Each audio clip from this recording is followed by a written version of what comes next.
Hello friends, आज हम लोग लेके आए साइंस का पहला मॉडल पेपर जो आपके मैट्रिक बोर्ड परीक्षा के लिए काफ़ी इंपॉर्टेंट है। अगर आप इस बार मैट्रिक के बोर्ड परीक्षा देने वाले हैं तो इस वीडियो को आप शुरू से लेकर लास्ट तक ज़रूर देखिए। और इसमें हम लोग एनसीईआरटी पैटर्न, न्यू पैटर्न पर सभी प्रश्न आधारित है जो आपके आने वाले मैट्रिक बोर्ड परीक्षा के लिए काफ़ी इंपॉर्टेंट है। तो वीडियो को शुरू से लेकर लास्ट तक जरूर देखना। तो जल्दी से वीडियो को लाइक कर दिए। उससे पहले हमारे चैनल पर नए हैं तो चैनल को सब्सक्राइब करके बेल आइकन को प्रेस जरूर कर देना। और आप हमें कमेंट बॉक्स में जरूर बताना कि इनमें से आपको कितना प्रश्न पहले से मालूम था। तो देखते हैं आज का प्रश्न। तो देखिए आज का हमारा पहला प्रश्न है कि कौन रंग है जिसका खतरे के सिग्नल में उपयोग होता है। ऑप्शन ए में है नीला रंग, बी में है बैंगनी रंग, सी में है लाल रंग और डी में है पीला रंग। तो लाल रंग का उपयोग जो होता है खतरे के सिग्नल में किया जाता है। तो हमारा ऑप्शन नंबर सी बिल्कुल सही उत्तर हो जाएगा।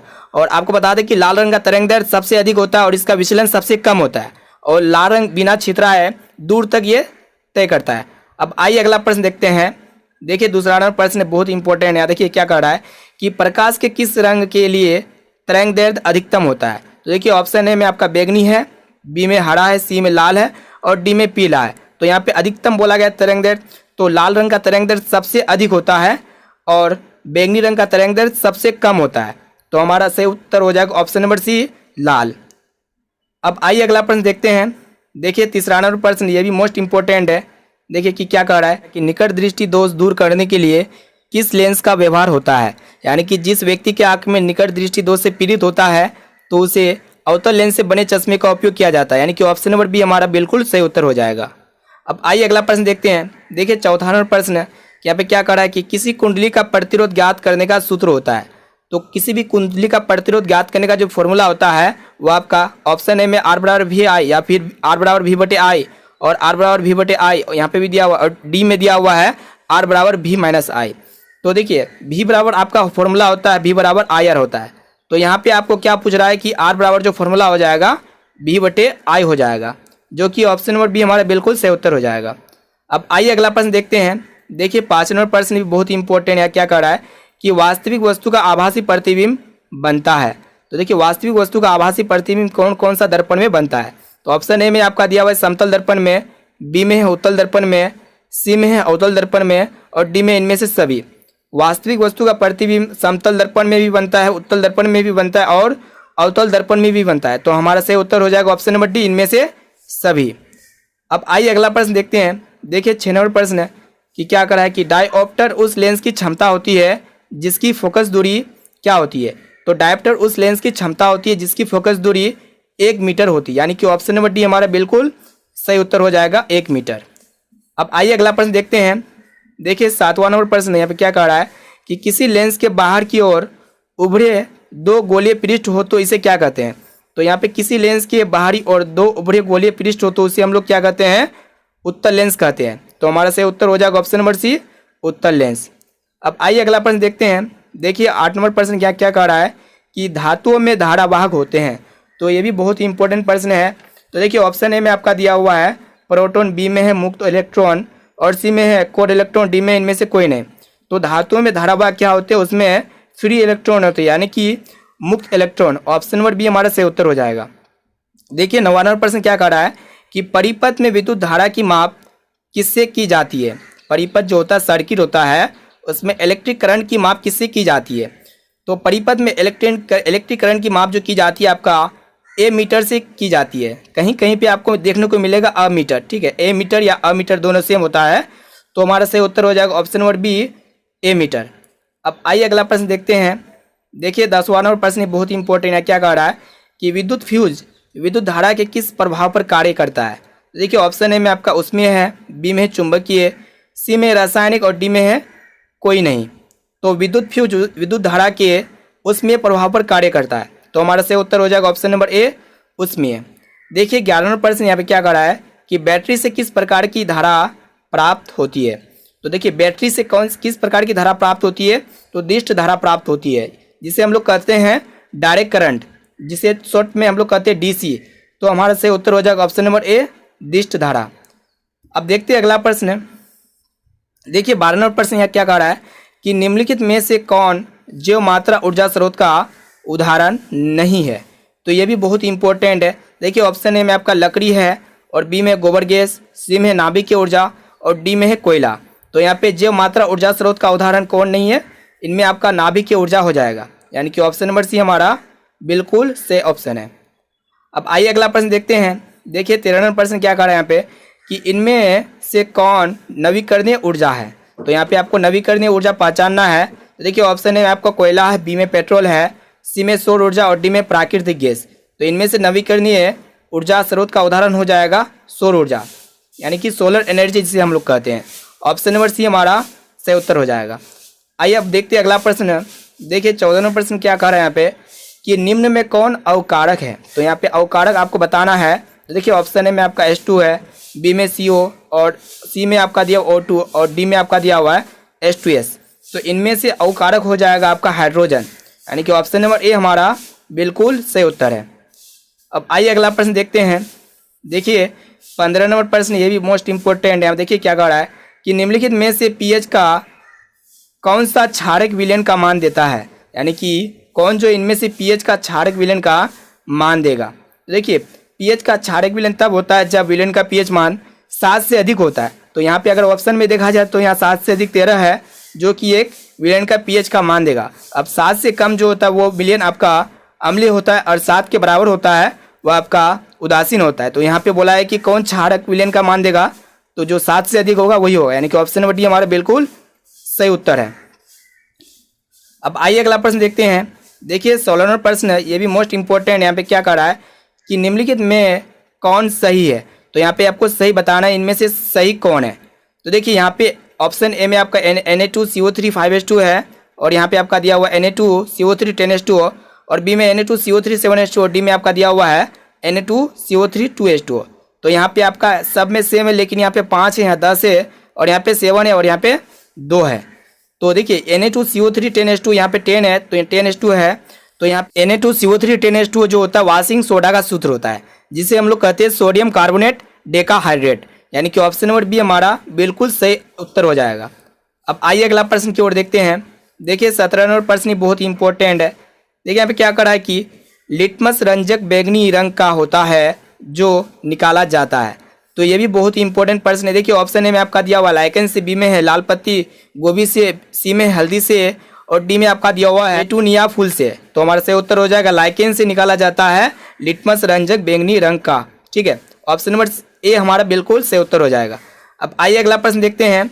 देखिए 18वां प्रश्न मोस्ट इंपॉर्टेंट है। हमें क्या करा है कि शुष्क बुझा हुआ चूना पर क्लोरीन गैस की क्रिया से कौन सा पदार्थ बनता है, यानी कि जब शुष्क बुझा हुआ चूना पर जब क्लोरीन गैस की क्रिया होता है तो इसके फलस्वरूप कौन सा पदार्थ बनता है, तो विरंजक चूर्ण बनता है, यानी कि ऑप्शन नंबर ए हमारा सही उत्तर हो जाएगा, जिसे हम लोग कहते हैं ब्लीचिंग पाउडर का रासायनिक। इसका विरंजक चूर्ण यानी कि ब्लीचिंग पाउडर का जो रासायनिक नाम होता है कैल्शियम ऑक्सी क्लोराइड होता है और शुष्क बुझे हुए चूने पर क्लोरीन गैस प्रभावित कर उसका उत्पादन किया जाता है। ठीक है, और आपको बता दें कि वस्त्र और कागज उद्योगों में, जहाँ पे वस्त्र और कागज का फैक्ट्री है, वहाँ पे विरंजक चूर्ण के रूप में उसका उपयोग किया जाता है और पेयजल जल को शुद्ध करने में भी विरंजक चूर्ण का ही उपयोग किया जाता है। तो हमारा सही उत्तर हो जाएगा ऑप्शन नंबर ए विरंजक चूर्ण। अब आइए अगला प्रश्न देखते हैं। देखिए 19 नंबर प्रश्न मोस्ट इंपॉर्टेंट है। बोला यहाँ पे कि सोडियम क्लोराइड का पीएच मान लगभग है। तो सोडियम क्लोराइड का पीएच मान 7 होता है और सोडियम क्लोराइड का विलयन जो होता है उदासीन होता है। अब आइए अगला प्रश्न देखते हैं। देखिए 20 नंबर प्रश्न यहाँ पे क्या है कि नीला थोथा का रासायनिक सूत्र है। तो यहाँ पे आपको बताना है कि नीला थोथा का रासायनिक सूत्र क्या होता है।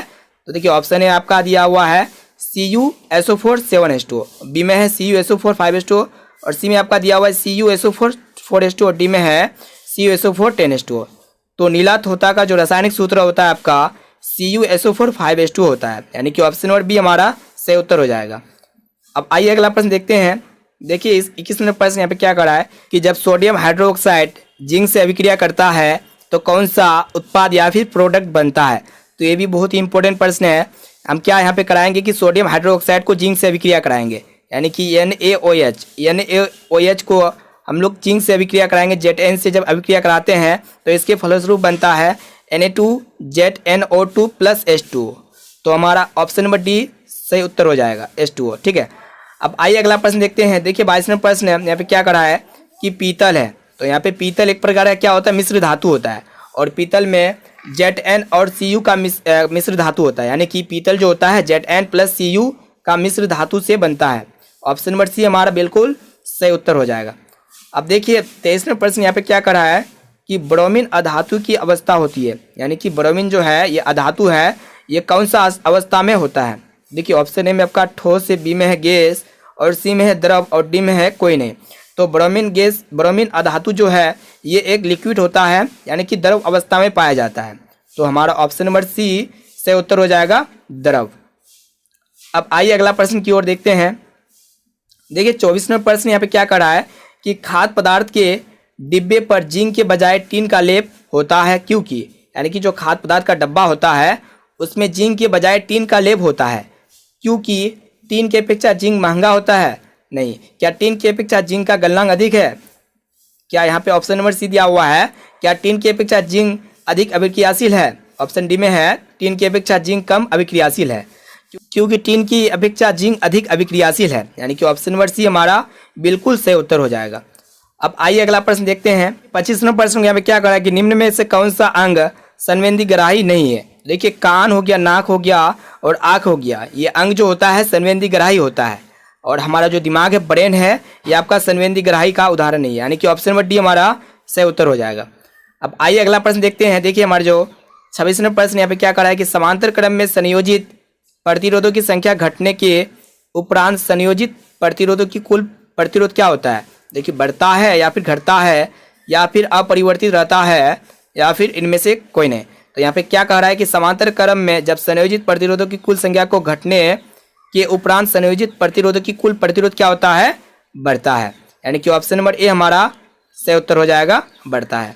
अब आइए अगला प्रश्न देखते हैं। देखिए यहाँ पे 27वां प्रश्न क्या कह रहा है कि समजात अंगों का उदाहरण है। तो समजात अंग क्या होता है, जो उत्पत्ति तथा संरचना में समान होते हैं, तो उसको हम लोग कहते हैं समजात अंग, लेकिन कार्य में वो भिन्न हो सकता है। ठीक है, तो देखिए ऑप्शन ए में आपका दिया हुआ है हमारा हाथ और कुत्ते के अग्रपाद, यानी कि हमारा हाथ और कुत्ते के अग्रपाद, कुत्ते का आगे वाला पाद जो होता है वो आपका समजात अंग का उदाहरण होता है, यानी कि ऑप्शन नंबर ए हमारा बिल्कुल सही उत्तर हो जाएगा। इसके अलावा हो सकता है पक्षी के पंख तथा घोड़े के अग्रपाद। तो यहाँ पे पूछा गया कि हमारा हाथ और कुत्ते के अग्रपाद है, तो समजात अंग का उदाहरण होगा। अब आइए अगला प्रश्न देखते हैं। देखिए 28वां प्रश्न यहाँ पे क्या कर रहा है कि निम्न में से किस हाइड्रोकार्बन के 3 आबंध है। यहाँ पे आपको 3 आबंध पहचानना है कि हाइड्रोकार्बन के 3 आबंध कौन है। ऑप्शन ए में आपका CH4 है, ऑप्शन बी में C2H6 है, सी में C3H4 और डी में आपका दिया हुआ है C3H8। तो हमारा सही उत्तर हो जाएगा C3H4 जो है हाइड्रोकार्बन के 3 आबंध है, यानी कि ऑप्शन नंबर सी हमारा बिल्कुल सही उत्तर है। अब आइए अगला प्रश्न देखते हैं। देखिए 29वां प्रश्न यहाँ पे क्या कह रहा है कि चीनी का रासायनिक सूत्र क्या होता है। तो चीनी का रासायनिक सूत्र होता है C12H22O11, यानी कि ऑप्शन नंबर सी हमारा बिल्कुल सही उत्तर हो जाएगा C12H22O11। अब आइए अगला प्रश्न देखते हैं। देखिए हमारे 30वां प्रश्न यहाँ पे क्या कह रहा है कि हीलियम परमाणु के बाहरी कक्षा में कितने इलेक्ट्रॉन रहते हैं। तो देखिए हीलियम जो होता है इसका परमाणु संख्या 2 होता है और हीलियम एक अक्रिय गैस है और हीलियम में मात्र एक ही कक्षा अर्थात केवल प्रथम कक्षा होता है और प्रथम कक्षा ही हीलियम परमाणु की बाहरी तथा एकमात्र कक्षा होता है। तो हमारा ऑप्शन नंबर बी बिल्कुल सही उत्तर हो जाएगा 2। अब आइए अगला प्रश्न देखते हैं। देखिए 31वां प्रश्न यहाँ पे क्या कह रहा है कि स्वपोषी पोषण के लिए आवश्यक क्या है, यानी कि स्वपोषी पोषण के लिए क्या आवश्यक होता है। CO2 होता है या फिर क्लोरोफिल या फिर सूर्य प्रकाश या फिर इनमें से सभी। तो जो स्वयं पोषी करता है यानी कि जो खुद से पोषण करता है उसके लिए CO2 चाहिए, क्लोरोफिल चाहिए और सूर्य प्रकाश चाहिए, यानी कि ऑप्शन नंबर डी हमारा बिल्कुल सही उत्तर हो जाएगा सभी। अब आइए देखते हैं 32वें प्रश्न को। देखिए यहाँ पे क्या कह रहा है कि कवक में पोषण की कौन सी विधि है। कवक जो होता है उनमें पोषण की कौन सी विधि होता है, स्वपोषी या फिर मृतजीवी पोषी या फिर समभोजी या फिर आपका कोई नहीं। तो कवक में पोषण की कौन सा विधि होता है, मृतजीवी, यानी कि ऑप्शन नंबर बी हमारा सही उत्तर हो जाएगा मृतजीवी। अब आइए अगला प्रश्न देखते हैं। देखिए 33वां प्रश्न यहाँ पे क्या करा है कि क्लोरोफिल वर्णक का रंग है। तो क्लोरोफिल वर्णक का रंग कैसा होता है, हरा होता है, यानी कि ऑप्शन नंबर ए हमारा बिल्कुल सही उत्तर है। अब देखते हैं 34वां प्रश्न को। देखिए 34वां प्रश्न यहाँ पे कह रहा है कि पायरुवेट के विखंडन से यह कार्बन डाइऑक्साइड जल तथा ऊर्जा देता है, यह क्रिया होती है। तो जब पायरुवेट के विखंडन से कार्बन डाइऑक्साइड जल तथा ऊर्जा देता है तो ये क्रिया किस में होता है, माइटोकॉन्ड्रिया में होता है, यानी कि ऑप्शन नंबर बी हमारा सही उत्तर हो जाएगा।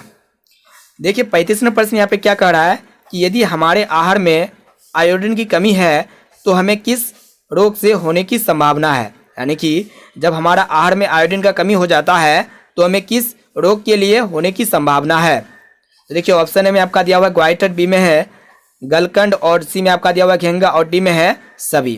तो इसका सही उत्तर हो जाएगा सभी। जब हमारे आहार में आयोडीन की कमी होता है तो ग्वाइटर, गलगंड और घेंगा और भी बहुत सारी बीमारी हो सकता है, जैसे कि आपका हो गया गर्भपात हो गया, शारीरिक विकास में रुकावट हो गया, मृत बच्चा पैदा होना इत्यादि जो होता है जब हमारे आहार में आयोडीन कमी होता है तब। अब आइए अगला प्रश्न की ओर देखते हैं। देखिए 36वां प्रश्न बहुत ही इंपॉर्टेंट है। देखिए यहाँ पे क्या कर रहा है कि एस्ट्रोजन स्रावित होता है। तो एस्ट्रोजन किस में स्रावित होता है। देखिए आपको बता दें कि एस्ट्रोजन एक क्या होता है, महिला सेक्स हार्मोन है जो कि अंडाशय द्वारा उत्पन्न होता है और ये प्रजनन मासिक धर्म चक्र के लिए जिम्मेदार है। यानी कि ऑप्शन और बी हमारा सही उत्तर हो जाएगा अंडाशय द्वारा। ठीक है, अब आइए अगला प्रश्न देखते हैं। देखिए 27वां प्रश्न यहाँ पे क्या कह रहा है कि मनुष्य में ऐच्छिक गतियों का नियंत्रण किसके द्वारा होता है। यानी कि मनुष्य जो होता है ऐच्छिक गति जो होता है इसका कंट्रोल किसके द्वारा होता है। तो इसका कंट्रोल जो होता है सेरिबेरम के द्वारा होता है। यानी कि ऑप्शन नंबर बी हमारा सही उत्तर हो जाएगा सेरिब्रम। अब आइए अगला प्रश्न देखते हैं। देखिए 38वां प्रश्न यहाँ पे क्या कह रहा है कि घोंघा जो है किस समुदाय का प्राणी है। तो घोंघा कौन सा समुदाय का प्राणी होता है, वो आपका मोलस्का समुदाय का प्राणी। यानी कि ऑप्शन नंबर ए हमारा बिल्कुल सही उत्तर है मोलस्का। अब आइए अगला प्रश्न देखते हैं। देखिए 29वां प्रश्न यहाँ पे क्या कर रहा है कि निम्नलिखित में से कौन सा जंतु उभयलिंगी जंतु है। तो देखिए ऑप्शन में आपका दिया हुआ मानव, बी में है कबूतर और सी में है मेढक और डी में है केचुआ। तो इनमें से आपको उभयलिंगी जंतु कौन है, उभयलिंगी जंतु यानी कि केचुआ। यानी कि ऑप्शन नंबर डी हमारा बिल्कुल सही उत्तर हो जाएगा। अब आइए अगला प्रश्न देखते हैं। देखिए हमारे जो 40वां प्रश्न यहाँ पे क्या कर रहा है कि परागकोश होते हैं। तो परागकोश किस में होते हैं। देखिए ऑप्शन में आपका दिया हुआ बाह्य दल में, बी में अंडाशय में है और सी में अंडम में, डी में आपका दिया हुआ परागकण में। तो परागकोश परागकण में होते हैं। यानी कि ऑप्शन नंबर डी हमारा बिल्कुल सही उत्तर हो जाएगा परागकण में। अब देखिए 41वां प्रश्न यहाँ पे क्या कह रहा है कि मनुष्य में कितने जोड़े क्रोमोसोम होते हैं। यानी कि मनुष्य में कितने जोड़े गुणसूत्र होते हैं। तो मनुष्य में 23 जोड़ा क्रोमोसोम होते हैं। यानी कि ऑप्शन नंबर सी हमारा बिल्कुल सही उत्तर हो जाएगा 23 जोड़े। अब आइए अगला प्रश्न देखते हैं। देखिए 42वां प्रश्न यहाँ पे क्या कह रहा है कि निम्नलिखित में से किसे आप उपभोक्ता की श्रेणी में रखेंगे। यहाँ पे आप जो है किसे उपभोक्ता की श्रेणी में रखेंगे, हरे पौधे या फिर नील हरित शैवाल या फिर जंगली जानवर या फिर फल और पत्ते। तो जंगली जानवर को हम लोग उपभोक्ता की श्रेणी में रखेंगे। यानी कि ऑप्शन नंबर सी हमारा बिल्कुल सही उत्तर हो जाएगा जंगली जानवर। अब आइए अगला प्रश्न देखते हैं। देखिए यहाँ पे क्या है 43वां प्रश्न कि पर्यावरण बचाने के लिए 3 प्रकार के आर का प्रयोग किया जाता है। इसका मतलब है जब हम लोग पर्यावरण को बचाते हैं तो यहाँ पे देखिए 3 आर का मतलब क्या होता है। 3 आर का मतलब जो होता है, आर से आपका होता है रिड्यूस जिसे हम लोग कहते हैं कम उपयोग, ठीक है।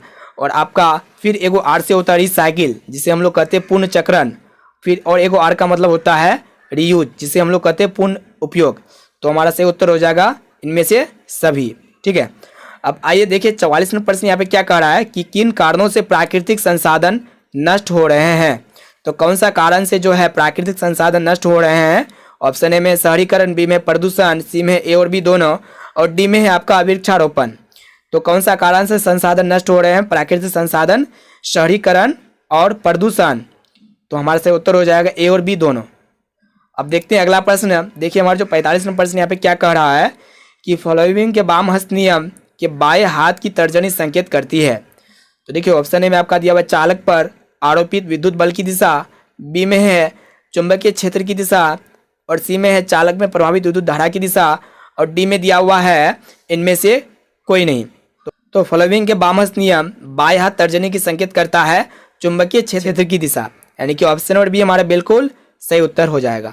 अब आइए अगला प्रश्न देखते हैं। देखिए 46वां प्रश्न यहाँ पे क्या कह रहा है कि निम्न में से कौन सा यौगिक ईंधन के रूप में इस्तेमाल किया जा सकता है।